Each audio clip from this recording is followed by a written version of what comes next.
Victoire. Donc une question qui a été posée plusieurs fois dans le chat. Comment comptez-vous réagir aux calomnies de Conversano? Dans le chat. Dans le chat. Dans la conversation. Dans la La conversation. salle de clavardage, comme disent les Québécois. Voilà. Alors écoutez, je vais vous dire, ouais, ça, c'est très intéressant. Je ne veux pas de la calomnie d'abord, avant de vous parler de Conversano. Je suis imperméable à la calomnie, et heureusement pour moi, parce que j'ai été victime ou l'objet de campagnes de calomnie absolument virulentes, au moins à 3 reprises. Alors, la première fois, c'était quand je me suis présenté aux élections municipales à Versailles en 2001, contre Étienne Pinte, le maire sortant. J'ai eu 26% des voix, et j'ai été donc, au conseil municipal où j'ai animé l'opposition, d'hiver droite. Et alors là, ça a été hallucinant. Enfin, je veux dire, vraiment, les calomnies, ce ne sont pas simplement les attaques, ce sont des calomnies, c'est-à-dire vraiment des mensonges inventés de toutes pièces, bon, ignominieux. J'ai été calomnié de manière absolument incroyable aussi, lorsque j'ai succédé à Jean Ferret et à Serge Beketch à leur demande en 2006-2007. Alors là, il y a eu un quatuor de sycophantes qui m'a traîné dans la boue. Ils avaient même créé un site internet, un forum internet, rien que pour me calomnier. Enfin, c'était hallucinant. Et puis là, ça a commencé depuis à peu près 6 mois. Je suis victime d'une campagne de calomnie absolument invraisemblable, dont je crois connaître l'origine. Ça a commencé sur un site internet dont j'ai oublié le nom. Je crois que nous avons obtenu, j'aurais pu attaquer en diffamation, dont nous avons obtenu quand même, nous avons obtenu la fermeture de la page, je crois, Victoire, rappelez-moi. Vous savez, comment s'appelait ce site? Il y a 6 mois ou quelques mois, nous avons été diffamés sur Internet. Ouais, sur le 18-25. Non, c'était le 1825. Bah, ils ont fait un topic. Un sujet. Oui, non, c'était sur Ave Noël. C'est ça. Bon, alors là, nous avons réagi simplement en demandant la fermeture de cette page, qui a été fait. Ensuite, j'ai été diffamé par Soral. Alors, Soral m'a diffamé parce que je l'avais attaqué. Je l'avais attaqué pourquoi? Pas gratuitement. Moi, je dis la vérité. Et j'avais notamment expliqué et démontré que Alain Soral, que je surnomme Ali Soral, avait soutenu la pédophilie en général et le pédophile Gabriel Matzneff en particulier. Bon. C'était très clair. J'ai analysé la manière dont il avait soutenu. Alors, il n'a pas apprécié, il m'a diffamé d'ignoble façon. J'ai répondu, c'est la seule façon de répondre, en l'attaquant en diffamation et en injure. Et en cette période de confinement, je me suis passé pour l'instant d'un avocat, mais ça n'est que partie remise. J'ai envoyé une lettre recommandée au procureur de la République en montrant que j'avais été diffamé et injurié par M. Soral. M. Alain Bonnet, dit Alain Soral, dit Ali Soral. Alors, est-ce que, donc dans cette vague de diffamation et de calomnie, est-ce qu'il faut que je réagisse à celle de Conversano? Écoutez, je pourrais le faire condamner pour injure et diffamation, sans grande difficulté. Le problème, c'est que je crois qu'il est insolvable. Alors d'abord, il est à l'étranger, et puis il est insolvable. Alors est-ce qu'il faut que je saisisse, que je demande à la justice de saisir les aumônes qu'il grappille sur Internet, par Internet? Franchement, c'est se donner beaucoup de mal pour pas grand-chose. J'ai oublié dans les campagnes de diffamation, quand même, c'est pas une campagne de diffamation, c'est une opération de diffamation, j'en ai gardé presque bon souvenir, c'était Plancard l'Égyptien. C'est Philippe Plancard dit d'Assac, Philippe Plancard à l'état civil, que j'appelle Plancard l'Égyptien parce que sa mère est égyptienne, et qu'il est un agent d'influence de l'islam, comme Soral. Et alors là, il m'avait diffamé en m'accusant de pédophilie. Alors je l'ai fait condamner lourdement en diffamation. Et sa défense était de dire « Je n'ai jamais prétendu que cela c'est faux, je n'ai jamais dit ça ». Bon, alors j'ai apporté les textes, j'ai fait condamner. Et ensuite, il m'a diffamé à nouveau en disant que j'avais commis une escroquerie au jugement en le faisant condamner, en persuadant à tort le tribunal que j'avais été visé alors que je n'étais pas visé. L'escroquerie au jugement, c'est un délit. Donc je l'ai fait condamner pour cette accusation d'escroquerie au jugement. Il a recommencé. Donc je l'ai fait condamner 4 fois de suite. Et alors qu'en général, quand on fait un procès en diffamation, même quand on perd, évidemment, le procès en diffamation, ce qui est possible pour beaucoup de raisons, notamment pour des raisons de procédure. Mais lorsqu'on gagne le procès, ce n'est jamais rentable. C'est-à-dire qu'en frais d'avocat, on a au moins autant de dépenses que les recettes que l'on obtient grâce à la condamnation du diffamateur.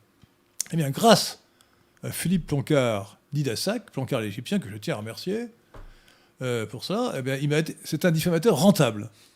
Voilà, Pierre de Tirmont. C'est rare, hein? Il m'a rapporté de l'argent. Bon. Alors, le malheur, c'est que Conversano... oui, je vous donne d'abord un conseil à propos de Conversano, Daniel Conversano. Si vous le croisez, marchez sur lui du pied gauche, il paraît que ça porte bonheur. Alors, donc ces calomnies, alors je n'ai pas eu la force de tout regarder, mais on m'a cité quelques passages de son émission. Ces calomnies sont sans intérêt, on va dire. Hein. Encore une fois, je ne dis pas que je ne le poursuivrai pas en justice, mais j'hésite beaucoup parce qu'il est insolvable. Hein. Est-ce qu'il faut poursuivre en justice quelqu'un qui est insolvable et qui habite à l'étranger? Ou plutôt traité par le mépris? Bon. Tout ça n'a pas beaucoup d'importance. Alors, ça m'amène quand même à des considérations générales sur la calomnie et aussi sur l'indécence. Alors d'abord, la calomnie, c'est une arme politique. Tiens, j'aurais dû vous demander de trouver sur Internet, si vous pouvez le faire encore, Pierre de Tirmont, l'air qui est extraordinaire, l'air du Barbier de Séville de Rossini, l'air de la calomnie. Et on voit le pauvre diable terrassé comme un coupable, sous cette arme redoutable, tombé, terrassé. Alors, moi, je ne suis pas tombé terrassé sous la calomnie, je la méprise, mais elle peut être assez efficace, parce que les gens se disent, il n'y a pas de fumée sans feu. Ben si, la calomnie, c'est parfaitement de la fumée sans feu. Les gars sont capables d'inventer n'importe quoi pour diffamer, pour salir la personne qu'ils veulent détruire. Vous voyez ? Et alors, le terrible avantage de la calomnie pour le calomniateur, c'est la répétition. Vous voyez ? J'ai entendu dire que X faisait ceci, etc. Donc voilà. Donc soyez prudents en matière de calomnie, évitez de calomnier les gens, bien sûr. Et puis surtout, ne croyez pas aux calomnies qui circulent. Alors, ce qui est intéressant à propos de Conversano, je parlerai de Conversano de Soral un peu en même temps, alors que Conversano, en fait, n'est que le sous-fifre de Mercado et Mineo. Hein, disons qu'il faudrait comparer le trio Mercado, Mineo, Conversano à Soral. Le cas est le même d'une autre façon, c'est-à-dire que ce sont des gens qui donnent dans la pornographie, la dégénérescence, l'indécence. Et c'est un comportement cosmopolite. J'ai fait un article dont je suis avec toute modestie assez fier, qui s'appelle, Pierre de Tirmont, il est sur le site lesquin.fr, qui s'appelle Décadence vestimentaire, pourquoi nous nous habillons comme des gueux. Ce qui n'est pas du tout, de ma part, une revendication d'élégance. Hein. J'essaie simplement, quand je suis en scène, parce que je suis à Radio Athéna, d'honorer ceux qui regardent la radio en mettant une cravate, un costume, voilà, bon, sans prétendre la moindre élégance spéciale. Hein, simplement, j'essaie d'être correct. Voilà. Le cosmopolitisme, l'idéologie cosmopolitique, efface les frontières entre non seulement les frontières extérieures, physiques, entre le peuple et l'étranger, ce qui fait qu'il est immigrationniste, libre-échangiste, mais les frontières intérieures entre les valeurs et les non-valeurs ou les anti-valeurs. Alors, entre le beau et le laid, entre la vertu et le vice, entre le bien et le mal, et bon, la vérité et l'erreur, ou le mensonge, et aussi, donc, entre la décence et l'indécence, vous voyez, la pudeur et l'impudeur. Les fémènes.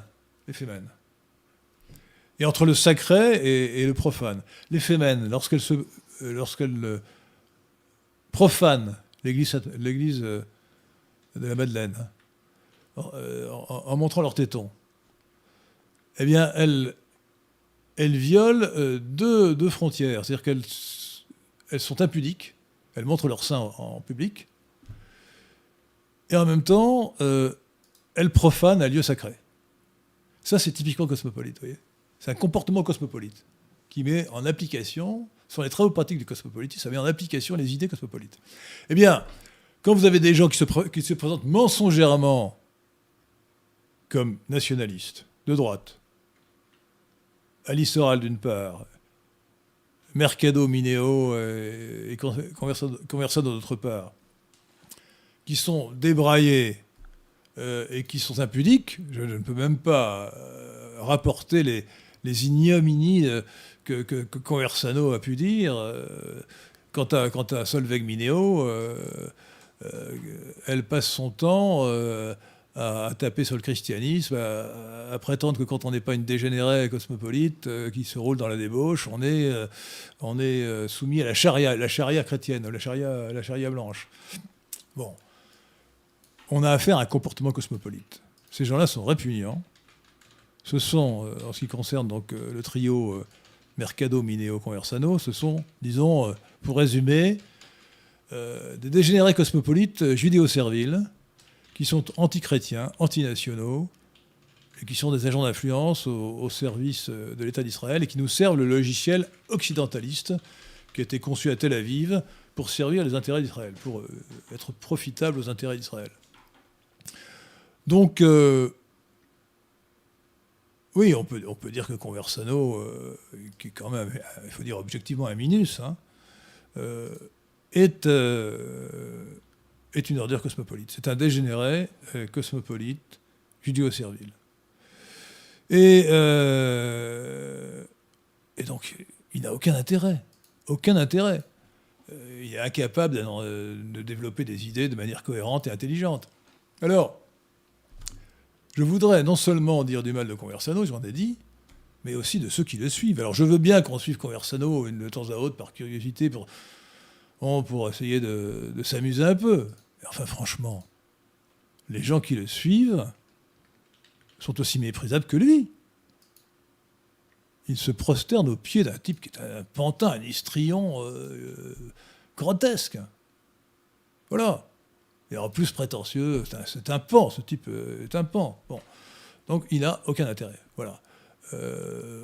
Voilà ce que je voulais dire sur Conversano. Donc le parallèle entre le trio Mercado, Mineo, Conversano, donc Suavelos et Soral est très frappant. Dans un cas, vous avez Soral, un demi-marxiste érotomane, agent d'influence au service de l'islam. Dans l'autre cas, vous avez des dégénérés cosmopolites judéo-serviles qui sont des agents d'influence au service de l'État d'Israël.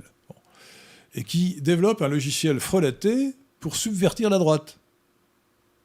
Dans deux sens opposés, si vous voulez. Dans un cas, c'est au service d'Israël, dans l'autre cas, c'est au service des musulmans hostiles à Israël, mais je veux dire, la France ne s'y retrouve pas. Ces gens-là doivent être considérés comme des ennemis de la nation, et ceux qui croient encore que ce sont des nationalistes sont des dupes. Égalité et réconciliation, enfin, ça veut dire vivre ensemble, ça veut dire qu'il faut accepter les immigrés, il faut se réconcilier avec les immigrés. Pourquoi nous aurions des torts, nous, les Français de sang, envers les immigrés? C'était une plaisanterie. Voilà. Voilà donc, la calomnie, c'est une chose malheureusement courante. Il faut être imperméable à la calomnie. À la bonne époque, si j'avais eu des laquais, je les aurais envoyés en Roumanie pour rosser Conversano. D'ailleurs, il a l'habitude d'être rossé. D'ailleurs. Apparemment, il est content. Il raconte qu'il s'est fait rosser par X, par Y, plusieurs fois. Il aime ça. Donc, je lui ai envoyé des laquais pour le rosser. Je n'ai pas de laquais, malheureusement. Et donc, je ne peux pas le faire rosser. Et je me salirais le poing si je lui donnais un coup de poing, évidemment. Bon. Donc, voilà. Il est quand même peu probable que je le poursuive en justice parce qu'il est insolvable, mais c'est dommage. C'est dommage, parce que s'il était solvable, je le ferais avec plaisir.